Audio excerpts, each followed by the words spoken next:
Okay, you look up at the sky, and then on a clear day, as you know, the blue, just the perfect blue of the sky. And you look, and if you try to, and one time, just in reflection on this verse, you look, and it's true that then what happens, what Allah says. Okay, in the next verse, He says, ثُمَّ ارْجِعِ الْبَصَرَ كَرَّتَيْن. Look again and again. Okay, karratain in the Arabic form is dual. But just like in English, when we say look again and again, we don't mean twice. We mean just keep looking, man. Just keep looking. Again and again and again. Okay, look again.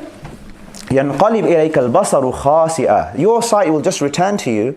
Okay, your gaze will return to you خَاسِئًا وَهُوَ حَسِيرٌ. That you will be weak. Okay, you will be kind of exhausted. Okay, وَهُوَ حَسِيرٌ. And you will feel small. Yeah, you will feel insignificant. You will feel like, just, I can't look anymore. Because when you when you look at that, and you look, and you're almost trying to look for as some sort of rift or a crack or anything in the sky. And of course, as Allah says elsewhere in the Qur'an, at the beginning of Surah al-Infitar, إِذَا السَّمَاءٌ فَطَرَتْ. Okay, that when the time will come, can you just imagine, that when the sky actually does crack. Okay, think about that. The sky will actually start to crack. Okay, the sama'un fatara, it will start to shatter. You know, like so when glass starts to shatter, the cracks will appear. Okay, the whole structure of what we're used to will just break apart.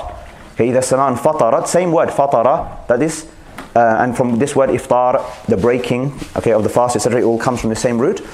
Okay, at that time you will see it. So Allah says, look again and again and again, observe, observe, observe. Yes, you were going to say? No, so I was just going to say, Allah is addressing the disbelievers in this way. So we know that when we look at this perfection, for them they will always see flaws in it, or they will always at least perceive that they see some sort of flaw in it. That's why they disbelieve. So how does this make them believe? No, sure, I understand what you're saying, but that's not necessarily the case. I mean, to be honest with you, I'm not. Take for example Blue Planet. Blue Planet on the BBC, yeah? Or what is it, Blue Planet? It's Blue Planet, right? Yeah. And there was what was the other one before that? Something Earth. Planet Earth, just Planet Earth, yeah. That one, yeah, that one. That is an entirely secular celebration of the khalq of Allah. Right?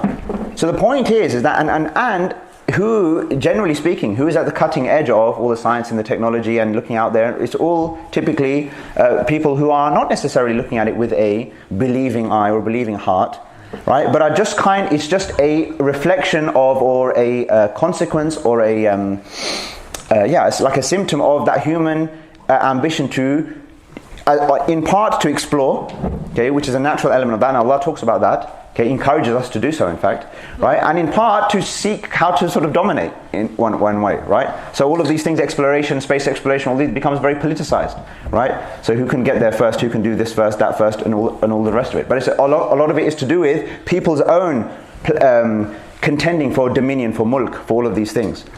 So Allah subhanahu wa ta'ala is saying, look, to anyone who, and the Qur'an and Allah's words will only ever resonate with somebody who is searching, who is looking, who is asking themselves questions, who is wondering, who is considering the possibilities of. In the end, there are only sort of two choices fundamentally, right?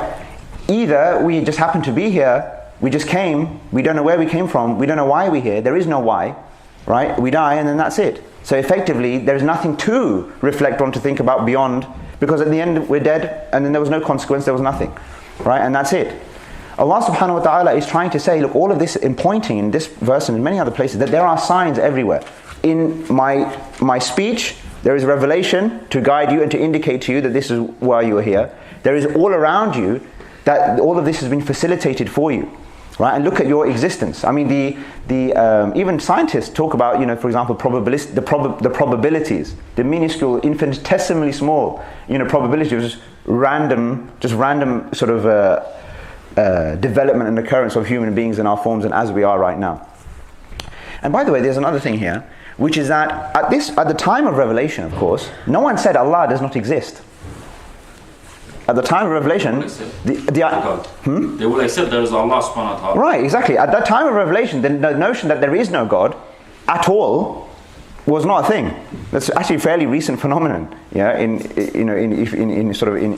human history. Fairly recent phenomenon that there is no God whatsoever, yeah. Either they said no, there is, but we don't really associate these particular things with him, as you'll see later on. So they said that there might be one, but he hasn't revealed anything. These are just your words, Muhammad.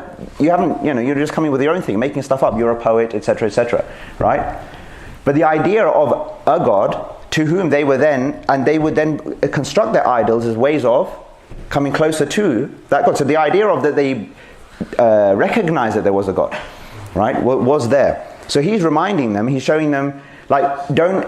Here at this particular point, the overarching point perhaps to the disbelievers of the time is, just remember who's in charge. You're exerting your control, you're perhaps oppressing the believers, you are exerting your might and all of the rest of it. Just remember who's really the king out here. And as part of that, observe and recognize his greatness by just looking and observing what you can in the heavens. Allah says elsewhere, Surah Yusuf, وَكَأَيِّم مِّنْ آيَةٍ فِي السَّمَاوَاتِ وَالْأَرْضِ يَمُرُّونَ عَلَيْهَا وَهُمْ عَنْهَا مُعْرِضُونَ. How many a sign in the heavens and the earth do they pass by whilst they turn away from them? Okay, meaning they pass by them physically, but turn away from them sort of internally or spiritually. Their hearts are kind of closed off to what this indicates, okay, to them about Allah subhanahu wa ta'ala.